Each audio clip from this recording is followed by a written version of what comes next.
Hello, good evening, and welcome to Real Estate with Bimpe. My name is Adebimpe Anola. I'm the property consultant who is here with you every Tuesday and every Thursday discussing everything real estate. In recent weeks, we have been talking about real estate title documents.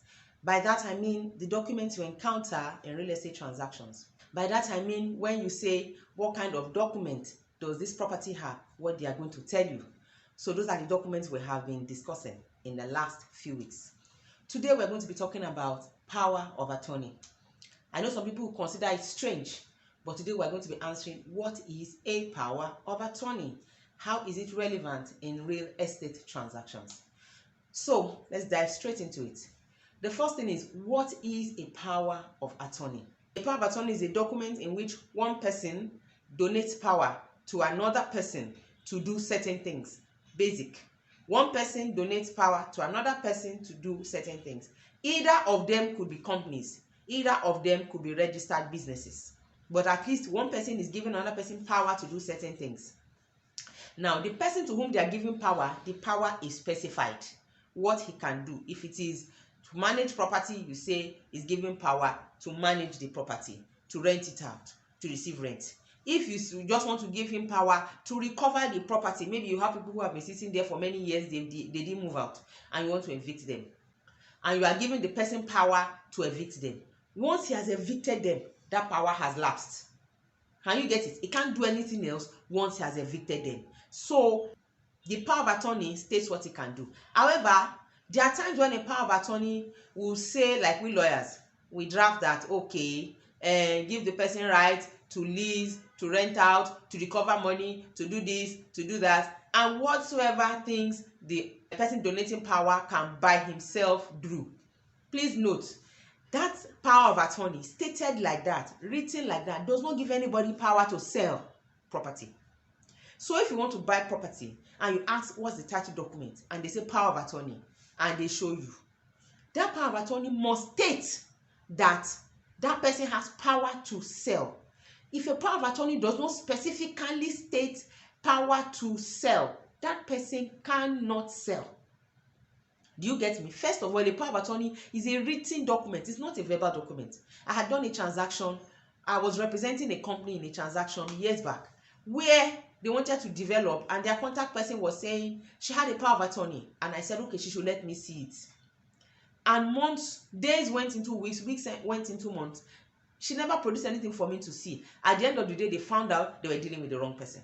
A power of attorney is a written document, never a verbal arrangement. Even if it is to just go and collect money or to collect goods on your behalf, it could be that simple. A power of attorney is a written document. And if it is to sell property, to sell land, it is detailed in the power of attorney that this person has power to sell and not just power to deal in the property. Now, a power of attorney does not show how the person giving the power came about that power. Do you see what I mean? A power of attorney does not show me how the person giving somebody power to sell came about the power. So if I ask, what is the title? What kind of title does this property have? And you say it has power of attorney. I will see the power of attorney, but I will still want to see the document containing title, evidence of title that the person donating power used to derive his power, because the power of attorney is not an end in itself. A power of attorney shows me that you have power to deal with somebody else's rights. A power of attorney does not tell me what that other person's right is about. It doesn't give me details of the person's rights, because somebody can have a long lease, 25-year lease, and based on that long lease that he has registered, he now wants to do power of attorney to sell. Can you see what I'm saying? He has possessionary rights for 25 years. He doesn't have long enough to sell. And if he's going to sell, then he knows what he's transferring is his ownership for 25 years. That's all. So you that you are buying, you know what you are buying is the balance of his ownership or his possessionary rights for 25 years. And if it's ownership, the document will state. If it's possessionary rights, the document will state. Do you understand? So the document has to be specific in what it can do and what it cannot do. That is the owner's title document, not the power of attorney now. The owner's title document is now what you will use to interpret the power that is contained in the power of attorney. Do you see what I'm saying? So somebody cannot just tell you property has power of attorney and conclude that he has title. Power of attorney states that I have somebody's authority to do something. Verify that person's authority that they are given to do something. A power of attorney contains the signature of the person donating the power primarily. That donor has to sign and somebody has to witness to it. I have discussed what a witness is in a separate video. You may look through this channel, you will see where I discussed a witness in a document. So the power of attorney has to be executed by whoever the donor, the person donating the power is. If the person donating the power is a company, the company, there's a way to sign. If it's an individual, there's a way to sign. So that is what validates it. It has to sign the proper way and it has to be witnessed. In most circumstances, it has to be witnessed. There are times when, because of the unavailability of the person donating the power, we usually say we want to see proof of that person, because I can't confirm, there's no way I can confirm that this person actually exists or gave this person standing, this person telling me they donated power to him. Mr. A donated power to Mr. B. I can say Mr. A's name and I can meet Mr. B, but I can't meet Mr. A. What if Mr. A is a fictitious name that they just generated and put on that document for me? There's no way I'm going to know. Do you understand? So sometimes we request to see the information page of the passport of Mr. A endorsed on that power of attorney, so that we can verify the authenticity of that individual. A power of attorney is usually notarized, or sometimes it's taken before a commissioner for oath. Sometimes it's even registered in the Lands Bureau. It all depends on for what purposes it is, to what extent the weight it carries. So power of attorney is specific in what it can do. It may contain percentage of payment that the person will collect. It may not contain. It may not contain, but it will contain the specifics of the power that is being donated. It is possible that you will find it part of the documents being presented to sell property, but please do not take a power of attorney as absolute authority to purchase property. A power of attorney is a document that is supposed to stand on something. If it doesn't stand on anything, it is useless.